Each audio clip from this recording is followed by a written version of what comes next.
नमस्कार दोस्तों। देखिए, राजस्थान अध्ययन का जो क्लास 10th है उसको अपन शुरू कर रखा है, जिसमें आपका चैप्टर फर्स्ट, सेकंड और थर्ड ये जो 3 चैप्टर हैं उसके बारे में अपन बात कर चुके हैं। आज अपन आपका चैप्टर नंबर 4 और चैप्टर नंबर जो 5 है उसके बारे में अपन इस वीडियो में बात करेंगे। देखिए, 4 नंबर का जो चैप्टर है उसका नाम है राजस्थान के वस्त्र एवं आभूषण। देखिए, चैप्टर को शुरू करते हैं। राजस्थानी वेशभूषा की सबसे प्रमुख विशेषता क्या है? तो देखिए, राजस्थान का जो रंग बिरंगापन है ये राजस्थानी वेशभूषा की सबसे प्रमुख विशेषता है। सामान्य ग्रामीण क्षेत्र में धोती के साथ कौन सा वस्त्र धारण किया जाता है? तो धोती के साथ में पछेवड़ा धारण किया जाता है। प्राचीन काल में विवाह के उत्सव के ऊपर किस प्रकार की पगड़ी धारण की जाती थी? तो विवाह के ऊपर मोठड़े की पगड़ी धारण की जाती थी। प्राचीन काल में दशहरे के अवसर पर किस प्रकार की पगड़ी धारण की जाती थी? तो दशहरे के ऊपर मदील जो पगड़ी है वो धारण की जाती थी। होली के अवसर पर किस प्रकार की पगड़ी? तो फूल पत्ती की छपाई वाली पगड़ी धारण की जाती थी। प्राचीन समय में सुनार किस प्रकार की पगड़ी पहनते थे? तो आटे वाली पगड़ी ये पहनते थे। तो ये कुछ पगड़ियों के प्रकार हैं जो कि आपकी राजस्थान अध्ययन की 10th क्लास की बुक है उसमें चैप्टर नंबर 4 में दे रखे हैं। तो ये आपका वस्त्र आभूषण आपके सिलेबस में है, तो आप इसको ध्यान में रखना। फिर देखिए, नेक्स्ट क्वेश्चन है, पगड़ी को चमकीली बनाने के लिए किसका प्रयोग किया जाता था? तो ये क्वेश्चन बहुत ज़्यादा इंपॉर्टेंट है। अभी ये क्वेश्चन जो ग्राम सेवक की जो एग्ज़ाम हुई है आई थिंक उसी में ये क्वेश्चन पूछा गया था। देखिए, पगड़ी को चमकीली बनाने के लिए तुर्रे, सरपेच, बालाबंदी, दुगदुगी, गोस पेच, पछेवड़ी, लटकन और फतेह पेच ये प्रमुख जो टर्म्स हैं ये पगड़ी को चमकीली बनाने के लिए प्रयोग में लिए जाते हैं। श्रावण माह में कौन सी पगड़ी धारण की जाती है? तो लहरिया पगड़ी धारण की जाती है। और ये तो बहुत ज़्यादा इंपॉर्टेंट क्वेश्चन है। अंगरखी के प्रकार तनसुक, दुतई, गाबा, गदर, मिर्जाई, डोडी, कानो, डगला ये सारे अंगरखी के प्रकार हैं। ग्राम सेवक जो प्री एग्जाम हुई थी 2022 में उसमें भी अंगरखी के प्रकार पूछे गए थे। राज्य में रंगाई का कार्य किन के द्वारा किया जाता है? तो रंगाई का कार्य करने वाले व्यक्ति रंगरेज या नीलगर कहलाते हैं। मातृपक्ष की ओर से स्त्री को पुत्र जन्म पर किस रंग का पोमचा दिया जाता है? तो पीले रंग का पोमचा दिया जाता है। अगर पुत्र की प्राप्ति होती है तो मातृपक्ष की ओर से यानी कि पियर पक्ष की ओर से पीले रंग का पोमचा आता है, और अगर पुत्री का जन्म होता है तो गुलाबी या केसरिया रंग का पोमचा दिया जाता है। श्रावण माह में तीज के अवसर पर किस प्रकार की ओढ़नी ओढ़ी जाती है? तो लहर भात की ओढ़नी ओढ़ी जाती है। मांगलिक अवसरों पर कितने रंग का लहरिया पहना जाता है? तो पचरंगी लहरिया पहना जाता है।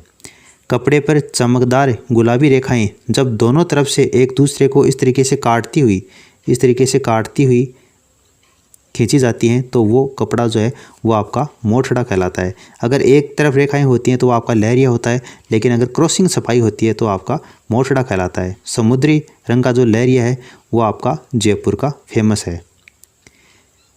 देखिए, बंदेज कहाँ के प्रसिद्ध हैं? यहाँ पर देखिए दहेज लिखा गया है, बंदेज है। बंदेज कहाँ के फेमस हैं? जोधपुर के फेमस हैं। अजरक प्रिंट, देखिए अजरक प्रिंट और मलिर प्रिंट दोनों का ही कार्य आपका बाड़मेर में किया जाता है। तो ये मलिर प्रिंट में कपड़े की एक तरफ छपाई होती है, जबकि आपके अजरक जो प्रिंट होती है उसमें कपड़े के दोनों तरफ छपाई होती है। और आप इसको इस तरीके से भी याद रख सकते हैं, जैसे मलिर प्रिंट है उसमें आपका 3 ही नाम है, अजरक में 4 नाम है। तो जिसमें नाम कम होंगे उसमें कपड़े की एक तरफ छपाई होगी। ए जय रैक है, इसमें 4 नाम है, इसके मतलब कपड़े की दोनों तरफ छपाई होगी। तो इसको आप याद रख सकते हैं। दोनों तरफ छपाई वाली जो प्रिंट है उसकी पहचान क्या है? अजरक प्रिंट है। स्याह बगैर छपाई के लिए कौन सा स्थान प्रसिद्ध है? तो बगरू जयपुर फेमस है। राज्य में छपाई के क्षेत्र में किसे भौगोलिक संकेतक प्राप्त हो चुका है, यानी कि जीआई टैग किसको प्राप्त हो चुका है छपाई के क्षेत्र में? तो Sanganeri print handicraft print, Bagru handicraft print और कोटा डोरिया जो साड़ी है केथुन कोटा की उसको जीआई टैग प्राप्त हो चुका है। कपड़े को किसी विशेष आकृति में काटकर अन्य टुकड़ों के साथ में टांका लगाकर सजावट के लिए जो प्रयोग करना उसको चट्टापट्टी के नाम से जानते हैं। वस्त्रों को भड़कीला बनाने के लिए किसका प्रयोग करते हैं? गोटे का प्रयोग किया जाते हैं। और गोटे का जो रंग है वो सामान्य रूप से पीला होता है। अब हालांकि गोटे अनेक रंगों में प्रयोग किए जाते हैं, लेकिन एग्जाम में अगर आपको क्वेश्चन पूछा जाए कि गोटे का रंग कैसा होता है तो आपको पीला ही सही मानना है। चौड़ा गोटा किस नाम से जाना जाता है? देखिए, चौड़ा जो गोटा होता है उसको लप्पा बोलते हैं, और जो कम चौड़ा होता है यानी कि पतला होता है उसको अपन लप्पी बांध बोलते हैं। तो ये एक बार एग्जाम में पूछा गया था, लप्पा, लप्पी, किरण, गोखरू, मुकेश ये किसके प्रकार हैं? तो ये गोटे के प्रकार हैं। अलग अलग रंगों के कपड़ों को काटकर अन्य कपड़े पर सिलाई करना, तो इसको पेचवर्क का कार्य बोलते हैं।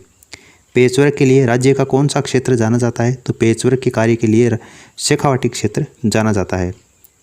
स्त्रियों द्वारा सिर पर बांधे जाने वाले मुख्य आभूषण कौन से हैं? तो बोर है, बोड़ला है, शीश फूल है, रखड़ी है, टिकड़ा है। ये स्त्रियों के द्वारा सिर के ऊपर आभूषण बांधे जाते हैं। स्त्रियों के द्वारा कंठ में धारण किए जाने वाले मुख्य आभूषण कौन से हैं? तो कंठ में थमड़ियों, थेड़ियों, आड़, मुंठिया, जादरा, ठुस्सी। ये ठुस्सी काफ़ी बार एग्जाम में पूछा जाता है। यह मुख्य रूप से कंठ में धारण करने वाला आभूषण होता है। देखिए, कंठ वाला अलग है, गले वाले आभूषण अलग हैं। गले व वक्स यानी कि छाती के ऊपर कौन से आभूषण धारण किए जाते हैं? तो गले में तुलसी, बजट्टी। ये बजट्टी तो रीट 2021 में जो आपके सितंबर माह में एग्जाम लगी थी उसमें भी ये प्रश्न पूछा गया था। हालरो, हांसली, तिमड़िया, पोत, चंद्रहार, कंठमाला। जिस भी आभूषण के आगे हार या फिर माला लगे 99% चांस है कि वो आभूषण आपका गले का ही होता है। हमेल, हाकर, मांदलिया, चपकली, हंसहार, सरी, कंठी, ये जो सभी आभूषण हैं ये आपके गले में धारण किए जाते हैं स्त्रियों के द्वारा। तो गले वाले आभूषण अलग हैं, कंठ वाले आभूषण अलग हैं। स्त्रियों के द्वारा कानों में पहने जाने वाले आभूषण कौन से हैं? तो कानों में कर्णफूल है, पीपल पन्ना है, फूल है, झुमका, अंगूठिया, जेला, लटकन, टोंटी। ये सभी जो आभूषण हैं वो स्त्रियों के द्वारा कानों में पहने जाते हैं। स्त्रियों द्वारा हाथ में कौन से आभूषण पहने जाते हैं? तो हाथ में कड़ा, कंकण, मोकड़ी, कांता, नोगरी, चांट, गजरा, गोखरू, चूड़ी। ये जो आभूषण हैं वो हाथों में धारण किए जाते हैं। लाख की चूड़ियाँ क्या कहलाती हैं? मोकड़ी कहलाती हैं। और लाख की जो चूड़ियाँ वो मुख्य रूप से जयपुर की फेमस हैं। कांच की चूड़ियाँ क्या कहलाती हैं? तो कांच की चूड़ियों को अपन कार्तिया कहते हैं। स्त्रियों के द्वारा हाथ की अंगुलियों में धारण किया जाने वाला आभूषण है उसको हथपान, बिट्टी, दामना, छड़ा के नाम से जानते हैं। स्त्रियों के द्वारा पैरों में धारण किया जाने वाला जो आभूषण है उसमें पायल है, कड़ा है, लंगर है, पाजेब है, घुंघरू, नूपुर, झांझर, नेवरी। ये नेवरी काफ़ी बार एग्जाम में पूछा जाता है। तो ये पैरों में धारण किया जाने वाला आभूषण है। स्त्रियों के द्वारा नाक में कौन सा आभूषण पहना जाता है? नथ, बेसर, बारी, बोगली, कांटा, चुन्नी, चौंप, भंवरकड़ी। ये सभी आभूषण नाक में पहने जाते हैं। कमर पर धारण करने वाले आभूषण स्त्रियों के द्वारा कंदोरा और करदनी। और दांत का आभूषण है वो चूंप है। देखिए, यहाँ पर चौंप है और ये चूंप है। चूंप जो आभूषण है वो दांत में है, जबकि च में जो ओ की मात्रा है वो आभूषण आपका नाक में पहना जाता है। इसके अलावा दांत में रखन नाम का आभूषण भी पहना जाता है। अब बात करते हैं पुरुषों की। तो पुरुषों के द्वारा कान में कौन सा आभूषण धारण किया जाता है? तो मुर्किए, लौंग, जाले, छेलकड़ी। ये आभूषण पुरुषों के द्वारा कान में धारण किए जाते हैं। पुरुषों की बात करें तो हाथों में कौन से आभूषण धारण करते हैं? तो बाजूबंद, कड़ा, नरमुख। अंगुली में पुरुष बिट्टी, बिठिया, मुंदड़ी जो होती है वो धारण करते हैं। बच्चों के हाथों और पाँव में जो कड़े होते हैं उसको कड़ुलिया कहते हैं। बच्चों के कानों में कौन सा आभूषण पहना जाता है? तो मोती, कुड़क या लूंग पहनाए जाते हैं। ठोस सोने की जो मूरख है उसको मूरख के नाम से जानते हैं। राजस्थान का कौन सा शहर आभूषण या रत्न जड़ाई के लिए फेमस है? तो जयपुर शहर है वो आभूषण या रत्न जड़ाई के लिए फेमस है। राजस्थान का कौन सा शहर चांदी के आभूषण और तारकसी के लिए? तो ये तारकसी जो है वो काफ़ी ज़्यादा इंपॉर्टेंट है। चांदी के जो आभूषण होते हैं उनका कार्य किया जाता है। नाथ द्वारा राजसंबंध तारकसी का कार्य फेमस है। थेवा कला के लिए कौन सा शहर प्रसिद्ध है? तो थेवा कला है वो प्रतापगढ़ की है। और कांच पर सोने की बारीक चढ़ाई करना इसी को थेवा कला कहते हैं। थेवा कला जो प्रशिक्षण केंद्र है ये भी आपका प्रतापगढ़ में है। अब देखिए, चैप्टर नंबर 5 की अपन बात करते हैं। चैप्टर नंबर 5 का नाम है राजस्थानी चित्रकला एवं लोक कलाएँ। चित्रकला और लोक कला। राजस्थान में सर्वाधिक प्राचीन उपलब्ध जो चित्रित ग्रंथ है वो कौन सा है? ओग निरुक्ति वृत्ति या फिर इसको 10वें कालिक सूत्र चूर्णी के नाम से भी जानते हैं। 1060 ईस्वी में ये चित्र चित्रित किया गया था। ये तो राजस्थान का पहला उपलब्ध चित्रित ग्रंथ है। अगर राजस्थानी चित्रकला की जन्मभूमि पूछा जाए तो वो आपका मेवाड़ है। और मेवाड़ का जो पहला चित्रित ग्रंथ है वो कमल चंद्र नामक जो चित्रकार है उसके द्वारा 1260 ईस्वी में जो मेवाड़ है वहाँ पर मतलब श्रावक प्रतिक्रमण सूत्र चूर्णी है उस चित्र का नाम है। राजस्थानी चित्रकला का प्रथम वैज्ञानिक विभाजन आनंद कुमार स्वामी के द्वारा किया गया था। राजपूत पेंटिंग्स में 1916 में ये पेंटिंग्स इनके द्वारा बनाई गई थी। इसमें राजस्थानी चित्रकला का पहली बार वैज्ञानिक विभाजन किया गया था आनंद कुमार स्वामी के द्वारा। मेवाड़ शैली किससे प्रभावित थी? तो मेवाड़ शैली अजंता चित्र शैली से प्रभावित थी। राजस्थानी चित्र शैलियों को टोटल 4 स्कूलों में बांटा जाता है, जिसमें मेवाड़ स्कूल ऑफ पेंटिंग है, मारवाड़ स्कूल ऑफ पेंटिंग है, हाड़ौती स्कूल ऑफ पेंटिंग है और ढूंढाड़ स्कूल ऑफ पेंटिंग है। बाकी जो अन्य पेंटिंग्स हैं वो इन्हीं की उपशैलियों में गिनी जाती हैं। मेवाड़ स्कूल में किन शैलियों को शामिल किया जाता है? तो मेवाड़ में चावंड चित्र शैली आती है। इसके अलावा उदयपुर है, नाथद्वारा है, देवगढ़ है, सावर है, इसके अलावा शाहपुरा है, बनेड़ा, बागोर, बेंगू, केलवा जो ठिकाना है उसकी चित्र शैली भी आपकी मेवाड़ स्कूल ऑफ पेंटिंग का ही भाग है। मारवाड़ स्कूल में कौन कौन सी शैलियाँ शामिल हैं? तो जोधपुर चित्र शैली है, किशनगढ़ है, बीकानेर, अजमेर, नागौर, सिरोही, जैसलमेर, गाणेराव ये आपकी पाली में है, बिनाय ये आपकी जैसे अजमेर में है और रिया, जूनिया, ठिकाना शैली ये सारी आपकी मारवाड़ स्कूल ऑफ पेंटिंग का ही हिस्सा है। हाड़ौती स्कूल ऑफ पेंटिंग्स में बूंदी, कोटा और झालावाड़ की चित्र शैलियाँ आती हैं। ढूंढाड़ स्कूल ऑफ पेंटिंग में आमेर चित्र शैली, जयपुर चित्र शैली, शेखावाटी, अलवर, उनियारा, इसके अलावा जिलाय, इसरदा, शाहपुरा, सामोद ठिकाना ये सारी आपकी ढूंढाड़ स्कूल ऑफ पेंटिंग में आती हैं। पोथी ग्रंथों का सर्वाधिक चित्रण आपका मेवाड़ चित्र शैली में हुआ है। कलाओं के उत्थान की दृष्टि से किसका शासनकाल स्वर्णिम काल का कहलाता है? तो मेवाड़ के महाराणा कुंभा का जो काल है वो स्वर्णिम काल कहलाता है कलाओं के उत्थान की दृष्टि से। भागवत पुराण का परिजात अवतरण किस चित्रकार के द्वारा किया गया है? तो नानक राम के द्वारा भागवत पुराण का चित्रण है वो चित्रित किया गया है। चितेरोरी ओवरी या तस्वीरारों कारखानों नामक चित्रशाला का निर्माण किसने करवाया था? तो ये मेवाड़ के महाराणा जगत सिंह के द्वारा करवाया गया था। किसके काल में लघु चित्रों का सर्वाधिक निर्माण हुआ है? तो राणा जय सिंह के काल में लघु चित्रों का सर्वाधिक निर्माण हुआ है। श्रीनाथ जी स्वरूप के पीछे जो पर्दा है उसके ऊपर जो चित्र बने जाते हैं उनको नाथ द्वारा में पिछवाइयों के नाम से जाना जाता है। यानी कि नाथ द्वारा में श्रीनाथ जी का जो मंदिर है उसमें पर्दे पर देखिए आप ये इस चित्र में देख सकते हैं, ये जो चित्रकारी की जाती है ये मुख्य रूप से कृष्ण की जो लीला है उसी के समान है। इसको पिछवाइयों के नाम से जाना जाता है। नाथ द्वारा शैली की प्रमुख महिला चित्रकार कौन है? तो कमला और इलायची। ये काफ़ी बार एग्जाम में पूछा जाता है। नाथ द्वारा चित्र शैली की महिला चित्रकार कौन है? कमला और इलायची हैं। कहाँ के सामंत 16वें उमराव कहलाते थे? तो देवगढ़ चित्र शैली के जो सामंत हैं वो 16वें उमराव कहलाते थे। देवगढ़ चित्र शैली को प्रकाश में लाने का श्रेय डॉक्टर श्रीधर अंधारे है। इनके नाम में अंधारे है लेकिन देवगढ़ चित्र शैली को प्रकाश में लाने का कार्य श्रीधर अंधारे ने किया था। पश्चिमी भारत में यक्ष शैली को जन्म देने वाला चित्रकार कौन था? ये श्रृंगधर है। देखिए अंगधर लिखा गया है, ये श्रृंगधर चित्रकार है। मारवाड़ में कला व संस्कृति का नवीन परिवेश देने का श्रेय मालदेव को जाता है। मारवाड़ शैली के सबसे जीवंत चित्र किसके काल में मिलते हैं? तो जसवंत सिंह के काल में मिलते हैं। मारवाड़ चित्र शैली को चरमोत्कर्ष पर किसने पहुंचाया था? तो मान सिंह ने पहुंचाया था। उस्ता कला के कलाकारों को बीकानेर कौन लेकर आया था? तो उस्ता कला के कलाकारों को बीकानेर अनूप सिंह लेकर आए थे। लेकिन आपकी जो राजस्थान अध्ययन की बुक है कक्षा 10 में उसमें राय सिंह लिख रखा है, तो आपको राय सिंह ही ध्यान में रखना है। अगर ऑप्शन में आपको राय सिंह दिखे तो राय सिंह को ही टिक करना है। वैसे लाहौर तो अकबर लेकर आए थे लेकिन अकबर से बाद में बीकानेर लाने का जो कार्य है वो महाराजा अनूप सिंह के द्वारा किया गया था। लेकिन आपकी बुक में राय सिंह का जो नाम है यही दे रखा है। राय सिंह किन उस्ता कलाकारों को बीकानेर लेकर आए थे? तो उस्ता अली रजा और उस्ता हमीद रुकनुद्दीन को ये लेकर आए थे। ऊँट की खाल पर सोने की कलाकारी है वो उस्ता कला कहलाती है। और ऊँट की खाल पर ये जो चित्रांकन है वो किस तरीके से किया जाता है आप डायग्राम में अच्छी तरीके से देख सकते हैं। जो भी मारवाड़ क्षेत्र से बिलोंग करते हैं उनकी ये कला आसानी से देखी हुई होगी। किसके काल में उस्ता कला का चरम विकास हुआ था? तो महाराजा अनूप सिंह के काल में हुआ था। बनी ठनी चित्र किस चित्रकार के द्वारा बनाया गया था? तो मोर ध्वज निहाल चंद के द्वारा बनी ठनी चित्र बनाया गया था। भारत की मोनालिसा बनी ठनी को किसने कहा है? एरिथ डिक्सन के द्वारा कहा गया है। बनी ठनी जो चित्र है उसको प्रकाश में लाने का श्रेय किसको जाता है? फयाज अली और एरिथ डिक्सन को जाता है।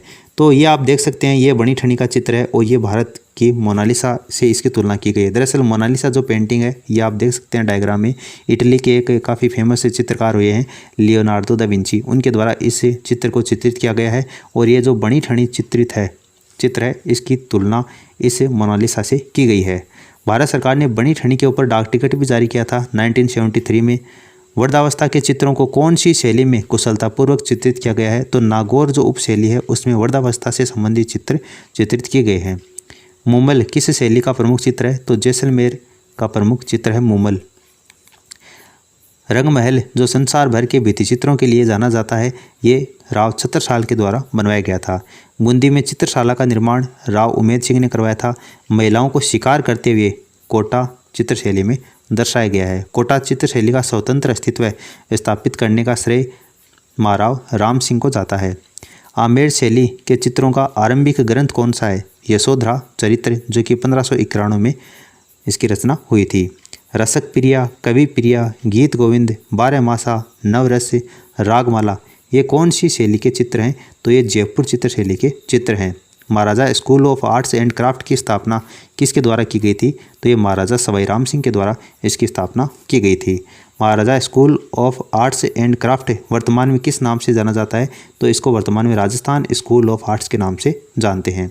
जयपुर के जो भित्ति चित्र हैं वो चित्रण की कौन सी पद्धति है? तो आलागिला, अराइस और जो आपकी पणा पद्धति है उसके नाम से जयपुर के जो भित्ति चित्र हैं उसको जाना जाता है। शिव कुमार और डालूराम ये कौन सी चित्रशैली के चित्रकार हैं? तो ये अलवर चित्रशैली के चित्रकार हैं। प्रसिद्ध चित्र गुलिस्ता किसने तैयार करवाया था, जिसके निर्माण में तत्कालीन यानी कि उस समय 1 लाख रुपए का खर्चा आया था? तो विनय सिंह के द्वारा ये गुलिस्ता चित्र ये तैयार करवाया गया था। वेश्याओं के चित्र यानी कि गणिकाओं के चित्र कौन सी चित्रशैली की विशेषता है या कौन सी चित्रशैली में बने हैं? तो अलवर चित्रशैली की विशेषता है वेश्याओं या गणिकाओं के चित्र।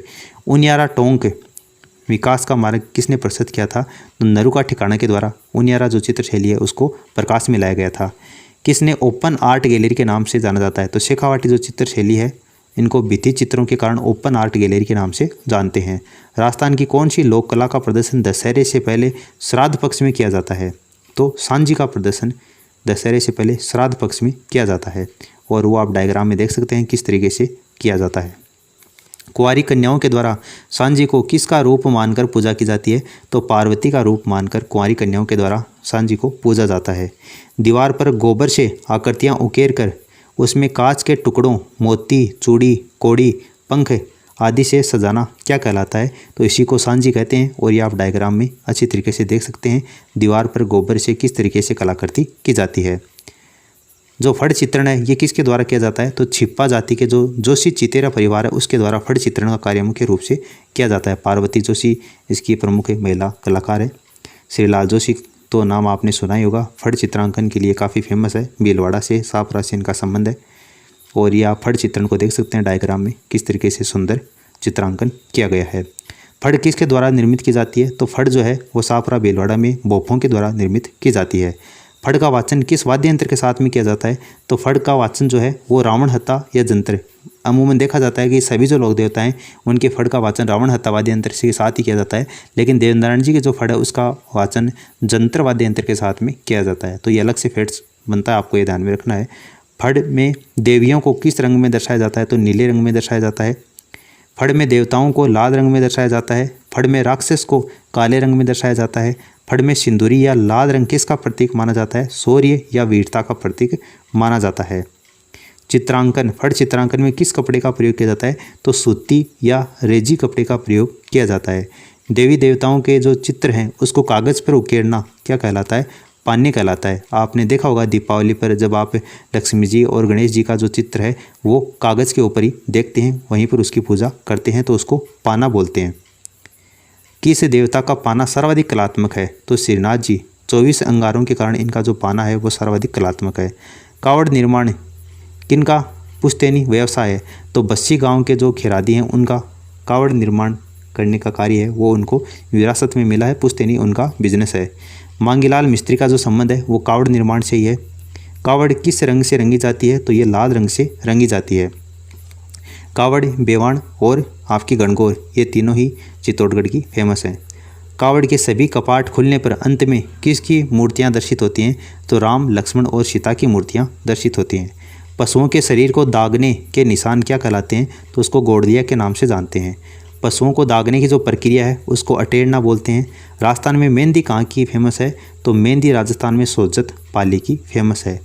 दीपावली पर मेहंदी के कौन से प्रकार का अलंकरण बनाया जाता है? तो मेहंदी का पान, शंख, हटड़ी की भात और पगलिया ये दीपावली के अवसर पर मेहंदी इस प्रकार से बनाई जाती है।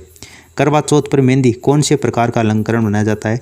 तो छबड़ी या स्वास्तिक प्रकार की जो मेहंदी है वो करवा चौथ पर बनाई जाती है। मकर संक्रांति के ऊपर घेवर व बीजनी प्रकार की मेहंदी बनाई जाती है। रक्षाबंधन के ऊपर मेहंदी लहरिया व चीक प्रकार की बनाई जाती है। शादी पर मेहंदी तो तोरण, केरी, सिंगाड़ा, इसके अलावा कलश, फूल इत्यादि प्रकार की मेहंदी बनाई जाती है। गोदना गुदवानी का सर्वाधिक जो प्रचलन है वो आपका आदिवासी जनजाति में है। ग्रामीण क्षेत्र में भंडारण के उद्देश्य से चिकनी मिट्टी की सहायता से किसका निर्माण किया जाता है? कोठियों का निर्माण किया जाता है।